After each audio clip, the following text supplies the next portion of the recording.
इयं ब्रह्मवेदान्तविदो वदन्ति परं प्रधानं पुरुषं दशानीय विश्वोद्गते कारणमीश्वरं वा तस्मै नमो विघ्नविनाशनाय ध्येयं सदा परिभवग्नमभीष्टदोहं तीर्थास्पदं शिवविरञ्चिनुतं शरण्यं धृत्यार्तिहं प्रणतपालभवाब्धिपोतं वन्दे महापुरुषते चरणारविन्दं वंशी विभूषितकरान्नवनीरदाभात् पीताम्बरादरुणबिम्फलाधरोष्ठात् पूर्णेन्दुसुन्दरमुखात् अरविन्दनेत्रात् कृष्णात् परं किमपि तत्त्वमहं न जाने। नारायणं नमस्कृत्य नरं चैव नरोत्तमं देवीं सरस्वतीं व्यासं ततो जयमुदीरयेत्।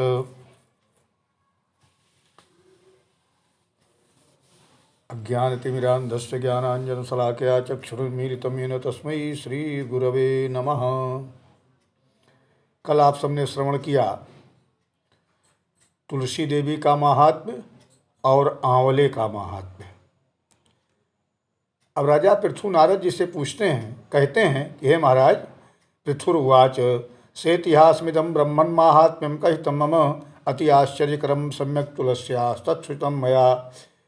नारद जी से कहते हैं कि हे नारद जी, आपने तुलसी का जो विचित्र इतिहास के साथ अति आश्चर्यकरम सम्यक तुलस्या तच्छ्रुतं मया पुण्यप्रद माहात्म्य आपने कहा, उसको मैंने सुना। यदूर्जव्रतिनः पुंसः फलं महदुदाहृतं तत्पुनर्ब्रूहि माहात्म्यम केन चूर्णमिदं शुभम। यदूर्जव्रतिनः, अब कार्तिक व्रत के फल और उसका महात्म्य मुझको समझा कर कहिए। इस शुभ व्रत को किसने किया और ये भी कहिए। केन चूर्णमिदं शुभम। नारदवाच, नारद जी कहते हैं, आसीत् सह्याद्रि विषये करवीर पुरे सदा पुरा ब्राह्मणो धर्मविद कश्चित धर्मदत्तेति विश्रुतः। आसीत रहते थे, पहले सह्य पर्वत के निकट करवीरपुर में धर्मज्ञ धर्मदत्त नाम के विख्यात ब्राह्मण रहते थे। विष्णु व्रत करः सम्यक विष्णु पूजा रतः सदा। भगवान विष्णु का व्रत करने वाले, भगवान विष्णु की पूजा करने वाले थे। द्वादशाक्षर विद्यायाम जप निष्ठो तिथि प्रिया, अपने अतिथि का सत्कार करने वाले और द्वादशाक्षर मंत्र का जप करने वाले। द्वादशाक्षर माने ओम नमो भगवते वासुदेवाय, इस मंत्र का जप करने वाले थे। कदाचित कार्तिके मासी हरि जागरणाय सह रात्र्याम तुर्यांश शेषायाम जगाम हरि मंदिरम। एक बार वही ब्राह्मण कार्तिक के महीने में भगवान विष्णु के जागरण के निमित्त एक पहर रात शेष रहने पर भगवान विष्णु के मंदिर में गए। हरिपूजोपकरणान प्रगृह्य ब्रजता तदा तेन दृष्टा समायाता राक्षसी भीम दर्शना। वह भगवान विष्णु की हरिपूजोपकरणान प्रगृह्य, भगवान विष्णु के पूजन की सामग्री हाथ में लेकर के वह ब्राह्मण जब चला तो तेन दृष्टा समायाता, उसको देख करके वहाँ पर राक्षसी भीम दर्शना, अत्यंत भयंकर दर्शन वाली एक भयंकर राक्षसी को देखा।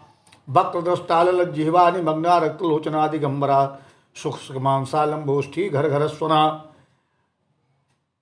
बड़े बड़े दांतों वाली वक्रदृष्टा और ललत जिह्वा, जीभ लबलपाती हुई, निमग्ना रक्तों, लाल लाल, निमग्ना माने धंसा हुआ, धंसे हुए लाल लाल नेत्रों वाली, और दिगंबरा शुष्क मांसा, नंगी वस्त्र विहीन, शुष्क मांसा, मांस नाम की चीज नहीं थी, केवल हड्डी का ढांचा। लंबोष्ठी, बड़े बड़े होंठ वाली, घर घर सुना, और मुंह से घर घर घर शब्द करने वाली थी।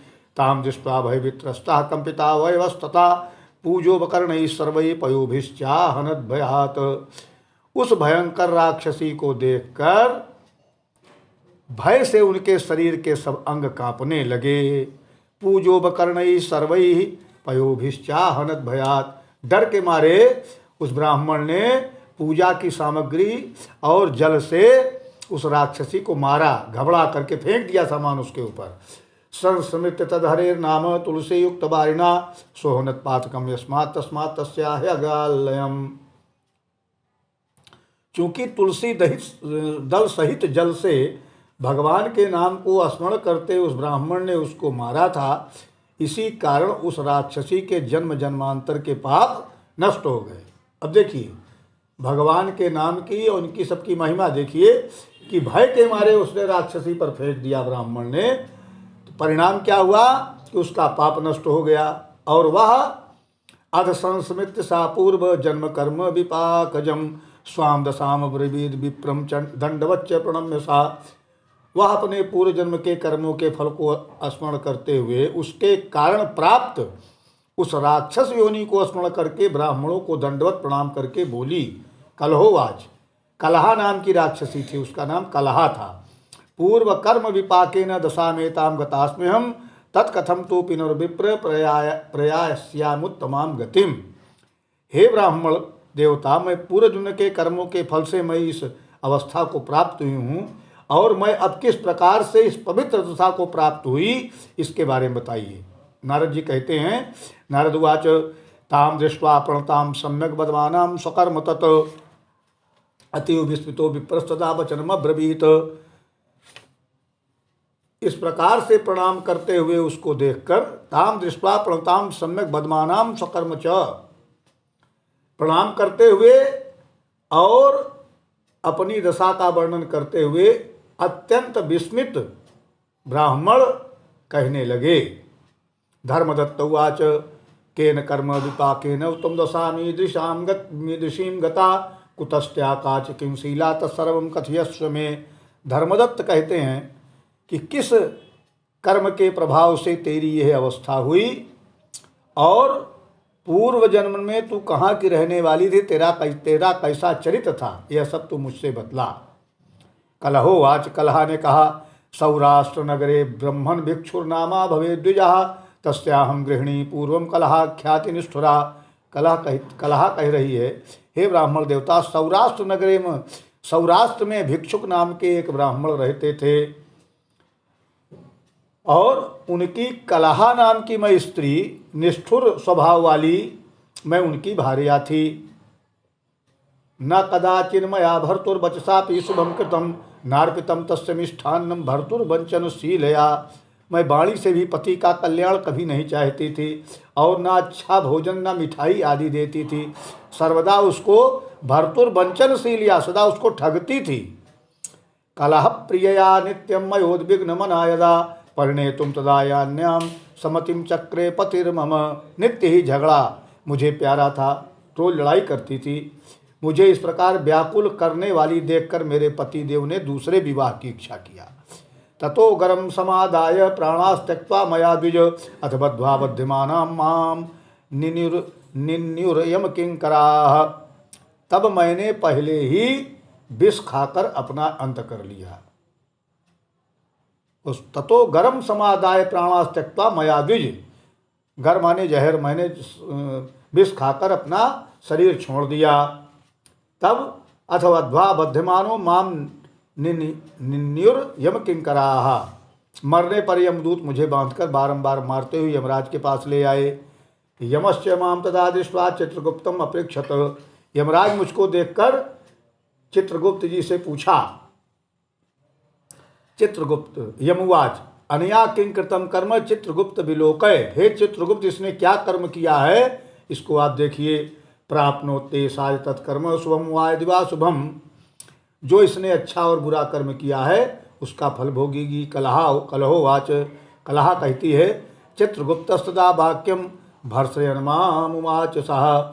चित्रगुप्त मुझे धिक्कारते हुए कहा। चित्रगुप्तवाच अनया तो शुभम कर्म कृतम किंचिन्न विद्यते मिष्ठान्नम भुंज मानेयम न भर्तरि तदर्पितम।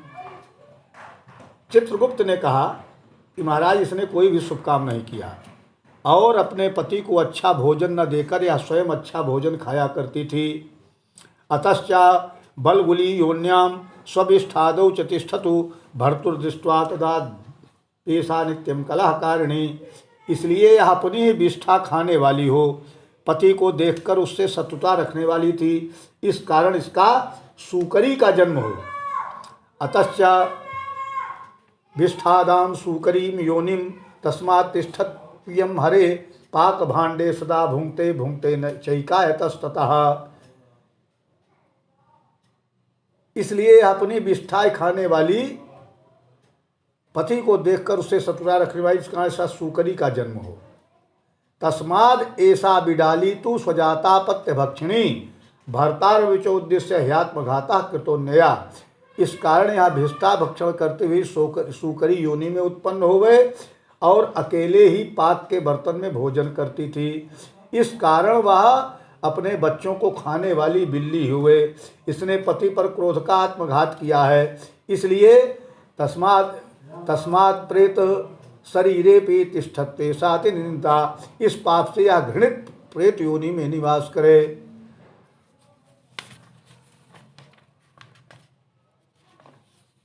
अतश्चैषा मरुद्देशे प्रापितव्या भटैर्यम्। अब अपने दूतों के द्वारा इसे मरुस्थान देश में भेज दीजिए, जहाँ पर ये प्रेत योनि में जाए। तत्र प्रेत शरीरस्था चिरम तिष्ठत्वियं ततः ऊर्ध्वं योनित्रयं चैषा भुनक्त्य शुभकारिणी। वहाँ यह बहुत दिनों तक प्रेत योनि में रहकर फिर यह पापनी तीनों योनियों का भोग करेगी। कलहोवाच, कलहा ने कहा, साहम पंचशताब्दीनि प्रेत देहे स्थिता किल सुतभ्याम पीड़िता विश्व शरीरम वर्णिजाम त्वहम। वहीं मैं 500 वर्षों से अपने कर्मों के द्वारा भूख प्यास से नित्य दुख होकर प्रेत योनि में हूँ। आयता दक्षिणम देशम कृष्णावेणयोश संगमम तत्तीरम संस्थिता यावत् तावत् तस्या शरीरता। भूख और प्यास से अत्यंत पीड़ित होकर एक वैश्य के शरीर में प्रवेश कर मैं कृष्णा और वेणी नदी के संगम पर इस देश में आ पहुंची हूँ। शिव विष्णु गणैर दूरम अपकृष्टा बलादहम तथा छुच्छा मया दृष्टो मया ही त्वम द्विजोत्तम। इसके शरीर में रहती थी कि वहाँ से शिव और विष्णु के दूतों ने बलात् हमको बाहर निकाल दिया। फिर हे द्विजोत्तम, मैं भूखी प्यासी को आप ही दिखाई दिए। मेरे ऊपर आपके हाथ से तुलसी दल का छींटा पड़ गया, इससे मेरा पाप नष्ट हो गया। तत्कृपां कुरु विप्रेन्द्र कथम मुक्ति मियाम्यहम योनित्रयादग्र भावात् अस्मान प्रेत देहतः। हे विप्रश्रेष्ठ, कृपा करके बताइए कि आगे होने वाली 3 योनियों से और इस प्रेत देह से मेरी मुक्ति कैसे हो। इत्थम विचिंत कलहा वचनम द्विजाग्रणी स्तत्कर्म पाक भव विस्मय दुख युक्तः तद्ग्लानि दर्शन कृपाचल विचित्त वृत्तिर ध्यात्वा चिरम सवचनम निजगाद दुखात। ब्राह्मण कलहा की इस प्रकार की वाणी सुनकर उसके कर्मों के परिपाक से स्वयं चकित और दुखी हुआ और उसकी ग्लानि देखकर उसका चित्त अत्यंत द्रवित हुआ। तब ब्राह्मण थोड़ी देर ध्यान में चुपचाप होकर दुखित भाव से कहने लगा। श्री पद्म पुराणे कार्तिक माहात्म्य एकोनविंश प्रसूना। बोलिए श्री कृष्णचंद्र भगवान की जय। वृंदावन बिहारी लाल की जय।